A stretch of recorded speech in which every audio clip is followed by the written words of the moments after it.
అధ్యాయము 26వ వచనం ఒకసారి చదవండి.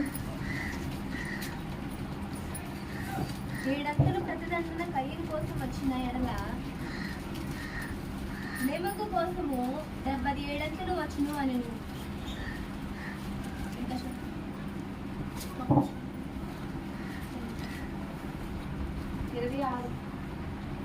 4వ అధ్యాయము 26వ వచనం. మరియు షేతునకు కూడా కుమారుడు పుట్టెను, అతనికి ఏనోషును పేరు పెట్టెను. అప్పుడు యెహోవా నామమున ప్రార్థన చేయుట ఆరంభమైనది. చాలండి. ఆదాము కుమారుడైన షేతుకు ఏనోషును కుమారుడు పుట్టినప్పుడు యెహోవా నామమున ప్రార్థన చేయుట ఆరంభమైందండి. అసలు ప్రార్థన అంటే ఏంటండి? అసలు ప్రార్థనకి మనం దేవునితో సంభాషించుకోవడమే ప్రార్థన అండి. ప్రభునితో మనము చేయు సంభాషణ అండి. ప్రార్థన మొదలు పెట్టినప్పుడు ముందుగా మనము దేవునితో ప్రార్థన మొదలు పెడతామండి. దేనికైనా ఏ సంఘటనకైనా ముందు ప్రార్థన చేసి మొదలు పెడతామండి. మనం ఏ కార్యం తలపెట్టినా ముందు ప్రార్థన చేసుకోవాలండి. ప్రభునితో మనము చేయు సంభాషణ, ప్రభుతో మనము మాట్లాడేదే ప్రార్థన అండి. దేవునికి మనకు మధ్య గల సంబంధాన్ని బలపరిచే నిత్య సాధన అండి. ఇప్పుడు ప్రార్థన లేకపోతే దేవునితో మనకు సంబంధం ఉంటుందండి? దేవుడు ఎవరో మనకు తెలియదండి, మనం ఎవరో ఆయనకి తెలియదండి. నిత్యము కూడా ఆయనకి ప్రార్థన చేయాలండి. ప్రార్థన స్థితిగతులను మారుస్తుందండి. మన స్థితిగతులు ఎటువంటివైనా దేవాది దేవుడు చెప్పడానికి, జవాబు పొందడానికి, శాంతి సమాధానం కలిగి ఉండడానికి తోడ్పడి శుభకి నిరీక్షణ అండి. 24 గంటలు, రోజుకి 24 గంటలండి. మళ్ళీ వారానికి 7 రోజులండి. 7 రోజులు కూడా ఆయన్ని స్మరించుకుంటానే ఉండాలండి. రోజుకి 24 గంటలు మనం ఏ పని చేసినా కూడా ఆయన్ని స్మరించుకుంటానే ఉండాలండి. ఏ పని, అదే బయటికి వెళ్ళినా, ఒకవేళ మనం ఏ వంట పని చేసుకున్నా, ఇంటి పని చేసుకున్నా దేవుని మనం స్తుతించుకుంటూ ఆయన్ని స్మరించుకుంటూ ఉండాలండి. దేవాది దేవునితో మనం ఎప్పుడు కూడా నిత్యము కూడా ఆయన దగ్గర మనము ఉంటే ఆయన చేయు ఏ కార్యం, మనం ఏం చేసిన కార్యం కూడా ఆయన శుభకరంగా జరిగిస్తారండి. అలాగే ఆదాము కుమారుడైన షేతుకు ఏనాషును కుమారుడు పుట్టినప్పుడు యెహోవా నామమును ప్రార్థన చేయటం ఆరంభమైందండి. అసలు ప్రార్థన ఎప్పుడు మొదలైందండి? ఏ కాలంలో మొదలైంది అసలు ప్రార్థన? ఎప్పుడు స్టార్ట్ అయింది? అసలు ప్రార్థన అనేది ఎలా వచ్చిందండి? అసలు మనకి ప్రార్థన ఎటువంటిదే ఉండాలి అసలు మనం ఇప్పుడు తెలుసుకుందామండి. ఆదాము గారికి కుమారుడైన షేతుకు ఏనాషును కుమారుడు పుట్టినప్పుడు యెహోవా నామమును ప్రార్థన చేయటం ఆరంభమైందండి. ఆ రోజు ఆదాము గారు ప్రార్థన అనేది స్టార్ట్ చేశారండి. ప్రార్థన అనేది ఏ సమయంలో చేయాలండి? అసలు ప్రార్థన ఈ సమయంలో చేయాలి, ఈ సమయంలో చేయకూడదని ఏమన్నా ఉన్నదండి బైబిల్లో? ఎప్పుడు కూడా నిత్యము కూడా ఆయన ప్రార్థన చేసుకోవచ్చండి. దేవుడు ఉదయకాలం చేస్తేనే ప్రార్థన ఆలకిస్తారండి, లేకపోతే మధ్యాహ్నం చేస్తేనే ఆలకిస్తారా? ఎప్పుడు చేసిన నిత్యము ఆయన స్మరించుకుంటూ ఉంటే ఆయనకి విసుగుదల అనేది ఉండదండి. మనం ప్రార్థన చేయనప్పుడల్లా మన ప్రార్థనకి జవాబిస్తానికి రెడీగా ఉన్నారండి ఆయన. కానీ మనం ఏం చేయాలి? ముందుగా ప్రార్థన చేయాలండి. ప్రార్థన ఎటువంటి స్థితులనైనా మారుస్తుందండి. ఎటువంటి బాధలలో ఉన్న వాళ్ళైనా, ఎటువంటి రోగంతో ఉన్నవారైనా దేవునికి ప్రార్థన చేసిన ఎడల ఆయన అంతే కూడా సరిచేస్తారండి. కీర్తన గ్రంథము 55వ అధ్యాయము 17వ వచనమండి. సాయంకాలమున, ఉదయమున, మధ్యాహ్నమున నేను ధ్యానించుటకు మొరపెట్టుకొందును, ఆయన నా ప్రార్థన ఆలకించును. చాలండి. ఇక్కడ చూడండి, సాయంకాలమున, ఉదయమున, మధ్యాహ్నమున నేను ధ్యానించు మొరపెట్టుకొందును, ఆయన నా ప్రార్థన ఆలకించు. ఇదిగో చూడండి, సాయంకాలము, ఉదయకాలమున, మధ్యాహ్నమున నేను ధ్యానించు మొరపెట్టుకున్నప్పుడు ఆయన మన ప్రార్థన అనేది ఆలకిస్తారండి. మనకి ఇప్పుడు ఏదైనా సమస్య వచ్చింది అనుకోండి, అవును ఇక్కడ మధ్యాహ్నం అయిపోయింది ప్రార్థన చేయకూడదు అనేది ఏమి కూడా లేదండి. మధ్యాహ్నం అయించి మనం పడుకున్నప్పుడు లేదా మంచం మీద ఉన్నప్పుడు ఎప్పుడైనా కూడా సాయంకాలం, ఉదయం అయితే సాయంకాలం అనుకోండి మనం పడుకునేటప్పుడు ప్రార్థన చేసుకోవచ్చండి. ఉదయం అనుకోండి మనం లేవగానే ఆయన్ని స్తుతించుకోవాలి.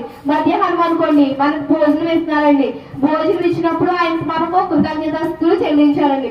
ఉదయం టిఫిన్ ఇస్తున్నారండి, బయట లేక చాలా మంది ఉన్నారండి. టిఫిన్ లేక, భోజనం లేక చాలా మంది కూడా రోడ్ల మీద అలా వెళ్తూ ఉంటే చాలా మంది ఉంటారు. కానీ మన దేవాది దేవుడు మనకి పొద్దున్నే లేవగానే ఆహారం ఇస్తారండి. ఆయనకి మనం కృతజ్ఞతలు ఎన్ని నెలలు ఉండొద్దండి. మనం ఎప్పుడు కూడా ఆయనకి కృతజ్ఞతలు అయ్యి ఉండాలండి. ఉదయ కాలమున సాయంకాలము మధ్యాహ్నం వరకు కూడా ఆయన ఎప్పుడు కూడా ధ్యానించుకుంటూనే ఉండాలండి. అలాగే కీర్తన గ్రంథము 5వ అధ్యాయము 3వ వచనం ఒకసారి చదవండి. యెహోవా ఉదయమున నా కంఠస్వరము నీకు వినబడును, ఉదయమున నా ప్రార్థన నీ సన్నిధి సిద్ధము చేసి కాచియుందును.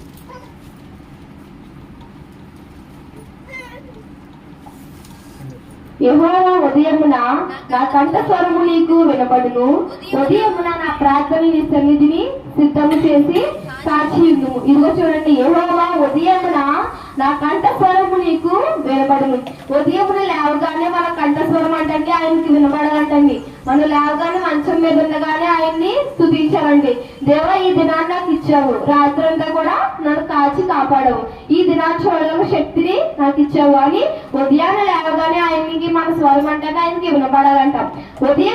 ఉదయమున నా ప్రార్థన నీ సన్నిధి సిద్ధం చేసి కాచియుండు. ఇంకో చూడండి, ఉదయాన్న నా ప్రార్థన మన ప్రార్థన అంటండి ఆయన సన్నిధికి చేరతానండి. ఆయన సన్నిధిలో చేరి కాచి అంటే మనం ఎవరైతే ప్రార్థన చేస్తామో ఆయన దేవుడు ఎప్పుడు కూడా కాపుదలగా ఉంచుతానండి.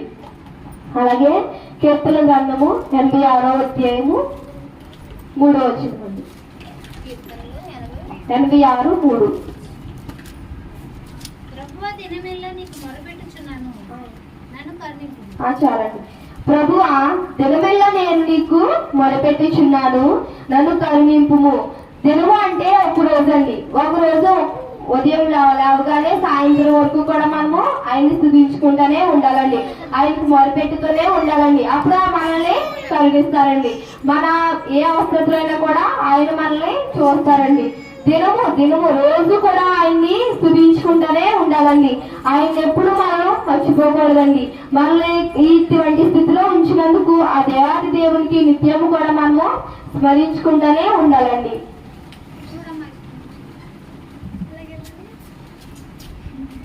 కీర్తనలు 88వ అధ్యాయము 1వ వచనం.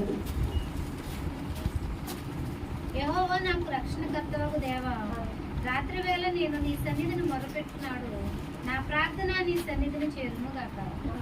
యెహోవా నాకు రక్షణకర్తవగు దేవా, రాత్రి వేళ నేను నీ సన్నిధి మొరపెట్టినాడు, నా ప్రార్థన నీ సన్నిధిని చేరును గాక. నా మొరకు చెవియొక్కుము. చూడండి, రాత్రి వేళ కూడా ఆయన సన్నిధిలో ప్రార్థన చేస్తున్నారండి దావీదు గారు. రాత్రి వేళ ఎందుకు చేస్తున్నారండి? యెహోవా నాకు రక్షణకర్త దేవా, ఆయన రక్షణకర్త గురించి దేవా రాత్రి వేళ నేను సన్నిధిని మొరపెట్టినాడు, నా ప్రార్థన నీ సన్నిధిని చేరును గాక. ఇప్పుడు మనం ఏదైనా ప్రార్థన చేసినప్పుడు అంటండి, నా ప్రార్థన నీ సన్నిధిలోనికి చేరును గాక అని ప్రార్థన లాస్ట్ గా చేయాలంటండి. లేకపోతే అంటే దేవుని సన్నిధిలోకి ఆ ప్రార్థన అనేది వెళ్ళదంటండి. లేకపోతే అమ్మేనా అనకపోయినా కూడా దేవుని సన్నిధిలోకి ఆ ప్రార్థన అనేది వెళ్ళదంట. అంటే ఆ ప్రార్థన అంతే కూడా ఈ యొక్క నామములో అడుగుచున్నాం తండ్రి అన్నప్పుడు ఈ దేవుని నామములో అడుగుచున్నాం కాబట్టి ఆమె అంటే దేవుని వినపడుతుందండి. లేదు అది ఎవరికో చేసినట్టు మనం అనుకుంటామండి. అందుకే మనం ఎప్పుడు ప్రార్థన చేసినా ఎవరు ప్రార్థన చేసినా ముందు ఆమె అని అనాలండి. దానియేలు గ్రంథము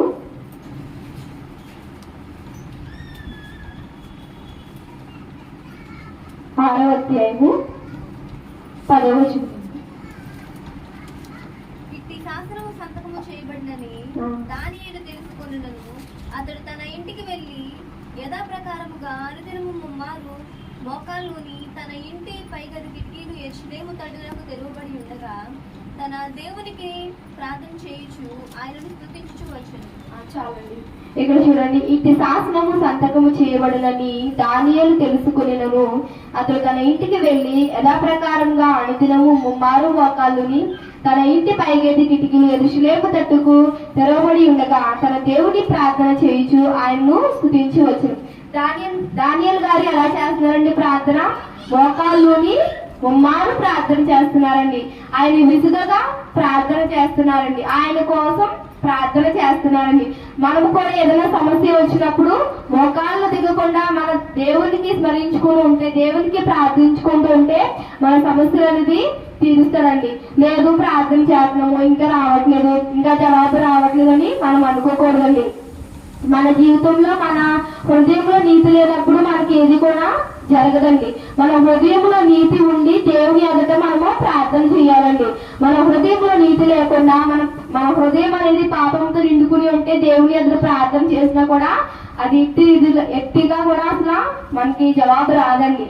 కానీ సేవకుల మీద మనం ఏది మోస్తామండి, నేరాలయం అనేది మోస్తామండి. అదిగో ప్రార్థన చేస్తున్నారు ఇంకా రావట్లేదని ప్రార్థన చేస్తున్నారు ఇంకా రావట్లేదు, ఇంకా జవాబు రావట్లేదని వాళ్ళ మీద మనం నిందేస్తామండి. కానీ నింద వేయకూడదండి. మనలో మనము పరీక్షించుకోవాలండి. నాలో ఏం తప్పు ఉంది, అందుకని మన ప్రార్థన జవాబు రావట్లేదు అని మనము పరీక్షించుకుని అప్పుడు మళ్ళీ ప్రార్థన చేయాలండి. దేవాని నేను తప్పు చేశాను, నన్ను క్షమించు, ఇంక ఈ తప్పు నేను చేయను, నా ప్రార్థనకు జవాబు దయచేయండి అని మనం ప్రార్థన చేసుకోవాలండి. అదే ప్రార్థన చేసుకోకుండా దేవుడి మీద మనము ఎప్పుడు కూడా నేరాలనేవి మాపకూడదండి. దేవుని ఎదుట మనం నేరాలు మాపడానికి మనం అసలు ఎంత మాత్రమండి. అసలు ఈ లోక మాత్రంలో దేవుని ఎదుట ఎందుకు కూడా మనము పనికిరామండి. దేవుని ఎదుట మనం ఉండాలి. దేవుడితో మనం ఉండాలి అంటే ప్రార్థన ప్రాముఖ్యంగా చేయాలండి. ఏ సమస్య వచ్చినా, ఏ విడుదల కలగాలన్నా కూడా దేవునికి మొదటిగా ప్రార్థన చేయాలండి. ప్రార్థన ఎటువంటిదై ఉండాలండి? ప్రార్థన అసలు ఎటువంటిదై ఉండాలి? అసలు మన ప్రార్థన చేయాలంటే ఏ లక్షణములు కలిగి మనము ఉండాలండి? అసలు దేవుడితో మనం మాట్లాడాలంటే ఎంత తగ్గించుకుని మనం మాట్లాడాలండి. ఆయన మనం తగ్గించుకుని ఆయనని హెచ్చిస్తే మన ప్రార్థనలు అనేవి దేవుడు తప్పకుండా ఆలకిస్తాడండి. లేదు మనమే ఉన్న వాళ్ళు, మనమే చేసిన వాళ్ళు అని మనం ఎప్పుడు కూడా అనుకోకూడదండి. అలాగే లూకా సువార్త 18వ అధ్యాయము 1వ వచనం.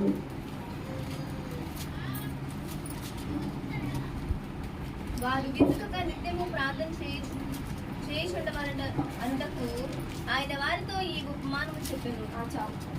వారు విసుకగా నిత్యము ప్రార్థన చేయుచుండవలెనుటకు ఆయన వారితో ఈ ఉపమానము చెప్పానండి.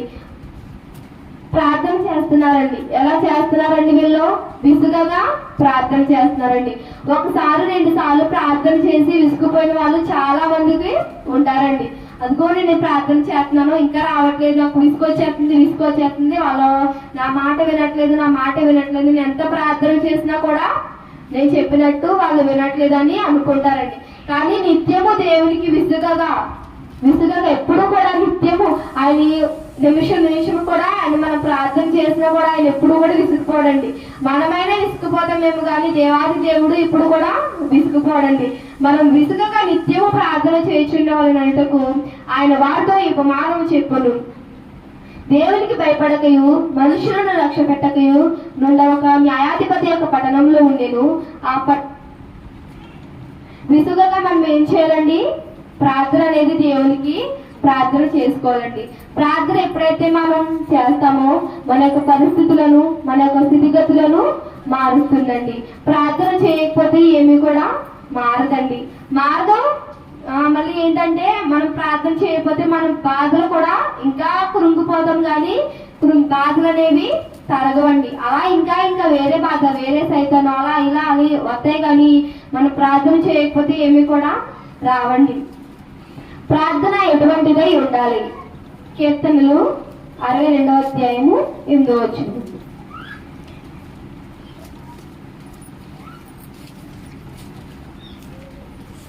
ఆయనే నాకు ఆశ్రయదుర్గము, ఆయనే నా రక్షణకర్త, ఎత్తైన నా కోట ఆయనే, నేను అంతగా కదిలింపబడను. 8వ వచనం. జనులారా ఎల్లప్పుడూ ఆయన యందు నమ్మకయించుడి, ఆయన సన్నిధిని మీ హృదయములో కుమ్మరించుడి. జనులారా ఎల్లప్పుడూ ఆయన యందు నమ్మకయించుడి, ఆయన సన్నిధి మీ హృదయములను కుమ్మరించుడి. దేవుడు మనకు ఆశ్రయము. ప్రార్థన ఎటువంటిదై ఉండాలండి? హృదయాలను కుమ్మరించుకోవాలండి. ఆయన ఎదుట మన హృదయాన్ని ఆయన ఎదుట పెట్టాలండి. మన హృదయంలో ఏ పాపం ఉన్నప్పటికీ, ఏ లోపం ఉన్నప్పటికీ కూడా ఆయన ఎదుట మన హృదయాన్ని ఆయనకు అర్పించుకోవాలండి. మనము కేవలం హృదయం లోపల ఏదో సమస్య పెట్టుకుని లేకపోతే ఏదో హృదయంలో పెట్టుకుని దేవుని అందరూ మనం చెప్పుకోకుండా ప్రార్థన చేస్తే ఆయనకి ఎలా తెలుస్తుందండి? ఆయనకు తెలియదు కదా. ఆయన ఇప్పుడు చెప్తున్నారు చూడండి, జల్లారా ఎల్లప్పుడూ ఆయన యందు నమ్మిక ఇచ్చుడి, ఆయన సన్నిధి మీ హృదయములను కుమ్మరించుడి. ఆయన సన్నిధిలో అంటండి మన హృదయములను కుమ్మరించుకోవాలండి. మన హృదయాన్ని కుమ్మరించుకొని మనం ప్రార్థన చేసిన యెడల ఆయన అంతయు కూడా సరి చేస్తారండి. హృదయాన్ని మనం ఏదైనా లోపం పెట్టుకొని ఏదైనా బాధ పెట్టుకొని బయటికి నేను ప్రార్థన చేస్తున్నానంటే అది అంత మాత్రం కూడా దేవుడు చూడడండి. చూడడానికి జవాబు కూడా రాదండి. అలాగే అపొస్తలుల కార్యములు 12వ అధ్యాయము 5వ వచనం అండి.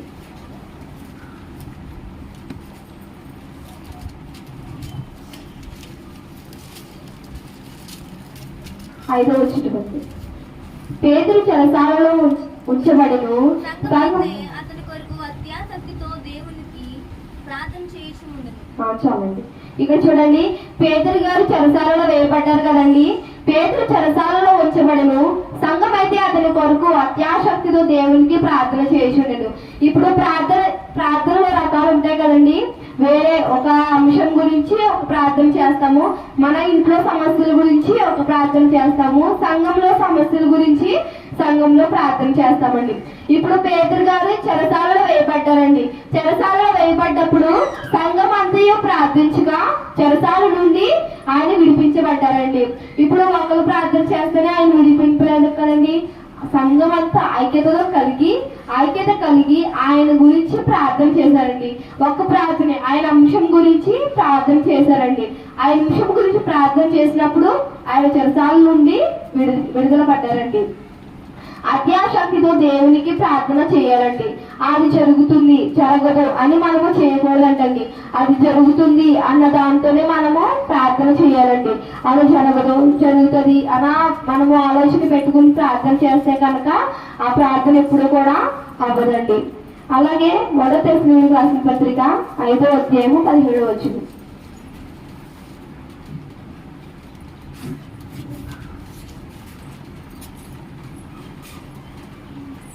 17వ వచనం.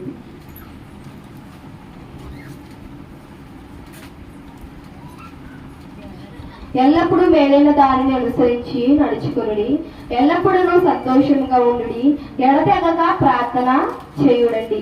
ప్రార్థన ఎలా చేయాలండి? ఎడతెగక ప్రార్థన చేయాలండి. ప్రతి విషయమునందు కృతజ్ఞతలు చెల్లించుడి. ఇలాగ చేయుట యేసుక్రీస్తునందు మీ విషయంలో దేవుని చిత్తము. ఆత్మను ఆర్పకుడి, ప్రవచించుటకు నిర్లక్ష్యం చేయకుడి, సమస్తము నిరీక్షించి మేలైన దానిని చేపట్టుడి. ఇప్పుడు చూడండి, ఈ వాక్యంలో ఏమనుందండి? ఎడతెగగా ఆయనకి ప్రార్థన చేయమని ఉందండి. మనం ప్రార్థన చేసిన తర్వాత మనకు ఒకవేళ ఆ విషయం జరిగిందంటే దేవుని సన్నిధిలోకి వచ్చి కృతజ్ఞతాస్తుతులు చెల్లించాలండి. ఇప్పుడు చాలా మంది ఏం చేస్తున్నారంటే ప్రార్థన చేయించుకుని అది జరిగిన తర్వాత దేవుని సన్నిధిలోకి వచ్చి సాక్ష్యం ఎవరైనా చెప్పుకుంటున్నారండి? ఎవరు కూడా సాక్ష్యం చెప్పుకోవట్లేదండి. దేవుని దగ్గరికి వచ్చి నాకు ఇది జరిగింది, సేవకులు నాకు ఇది చేశారు, దేవుని ద్వారా నాకు ఇది సేవకుల ద్వారా జరిగించారు అని దేవునికి కృతజ్ఞతలు చెల్లించాలండి. ఎడతెగక ప్రార్థన చేసి ఆయన మీద నమ్మిక ఉంచి మనకి ఇది చేసింది, దేవుడిది మనకి చేశాడు, చేసిన తర్వాత మనకు ఆయనకి కృతజ్ఞతలు చెల్లించాలండి. మనం ఎటువంటిదే ఉండాలండి? ప్రార్థన నమ్మకం కలిగి ఉండాలండి.